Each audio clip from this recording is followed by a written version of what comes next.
de Dieu. Il a été séparé de celui qui est la vie. Il a récolté la mort. Il a été séparé de celui qui est la paix. Il a récolté la confusion, les divisions. Il a été séparé de celui qui est l'amour. Il a récolté les guerres, les querelles et les meurtres. Voilà pourquoi l'homme a été séparé de Dieu. Et cette barrière qui le séparait du Seigneur, c'est le péché. Maintenant, Adam est notre ancêtre à tous. Un chien fait des chiens. Un poisson fait des poissons. Un oiseau fait des oiseaux. Vérité. Et Adam qui est rebelle, qui a la nature du péché en lui, il a fait des hommes pécheurs. De la même manière qu'Adam a été chassé loin de Dieu, tous les hommes, toi, moi, toute personne a été éloignée de Dieu. Et malheureusement, la mort est entrée dans l'humanité. La preuve, tout le monde ici mourra un jour. Après la mort, la Bible dit qu'il est donné à l'homme d'être jugé, de rencontrer le Seigneur. Il y en a qui me diront, non, moi j'ai pas à m'en faire. Vu que moi je suis un religieux, je fais des bonnes actions, j'irai au ciel. Non, non. T'as oublié que comme Adam, tu es séparé de Dieu. Et la Bible dit que tous les hommes ont péché. Ils sont privés de la gloire de Dieu. C'est-à-dire que si ce soir tu meurs devant le Seigneur, tu es un pécheur. Bien que tu t'habilles de telle manière, bien que tu fais des bonnes œuvres, mais le péché il est là. Et à cause de ça, les portes du paradis sont fermées. Et à cause de ça, c'est l'enfer qui attend tous les hommes. Parce que tous les hommes sont coupables d'avoir péché. Vérité. Dieu est amour. Il veut que tous les hommes soient sauvés. Mais Dieu est aussi justice. À cause de sa justice, nous devons être condamnés. Mais Dieu a trouvé un moyen dans sa grande sagesse. Dieu a trouvé un moyen dans son grand amour. Oh. La Bible dit, y a-t-il un plus grand amour que donner sa vie pour ceux qu'on aime?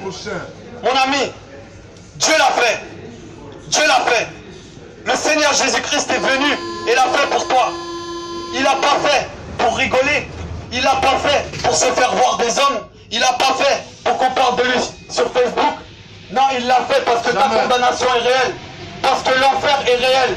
Parce que l'éternité est réelle. Et mieux que Dieu est capable de savoir à quel point c'est terrible. Mon ami, la Bible dit, à peine on voit un homme donner sa vie pour quelqu'un de bien. Mais a-t-on déjà vu un homme donner sa vie pour quelqu'un de mauvais? Mais Dieu dans son amour, Dieu prouve son amour envers toi et moi. Parce que lorsque nous étions des coupables, des pécheurs, des rebelles, Christ a donné sa vie pour nous. Amen. Christ a donné sa vie en rançon pour nous racheter et pour nous réconcilier avec Dieu. La Bible dit que Dieu a tant aimé le monde qu'il a donné son Fils unique, Jésus-Christ, afin que quiconque croit en lui ne soit pas condamné, mais ait la vie éternelle. Maintenant Jésus, alors que tous les hommes cherchent à s'élever, lui-même qui était au plus haut des cieux, il s'est abaissé pour toi. Alors que tous les hommes essayent d'être Dieu, lui qui est Dieu, il s'est fait homme. Alors que tous les hommes essayent d'écraser les autres, lui il a accepté de se faire écraser par les autres. Pas parce qu'il était obligé, la Bible dit, Jésus disait, ce n'est pas vous qui prenez ma vie, mais c'est moi qui donne ma vie pour vous. Amen. Donc le Seigneur a abandonné les cieux. Il s'est humilié en prenant le corps d'un homme. Il a accepté de porter ta condamnation, ma condamnation. Les péchés, les adultères, les ivrogneries, les blasphèmes, les idolâtries. Il a tout porté en lui. La Bible dit qu'il a porté la colère de Dieu contre tous les hommes en lui. Il a été crucifié avec tes péchés, mes péchés. Il a été enterré, mais gloire à Dieu. Il a été ressuscité. Oh. Ressuscité. Et c'est pour ça que moi j'aime dire le Seigneur a vaincu la mort. Le Seigneur a vaincu la maladie. Vous voyez au début quand Dieu avait tout créé de beau, on a tout gâché avec le péché. Il y a eu les querelles, la guerre, les meurtres. Mais Dieu, depuis longtemps, il voulait tout restaurer comme au premier jour.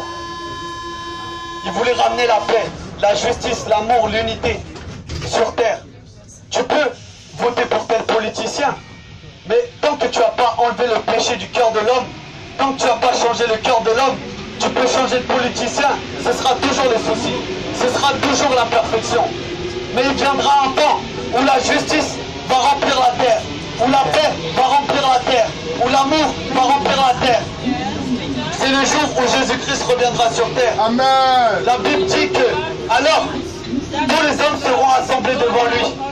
Ceux qui ont cru en lui, ils seront à droite. Et ceux qui ont rejeté, son sacrifice, ils seront mis à gauche. Tous ceux qui n'ont pas accepté le salut en Jésus-Christ seront jetés dans les temps de feu. Mais tous ceux qui ont mis sa foi en lui régneront sur la terre à ses côtés.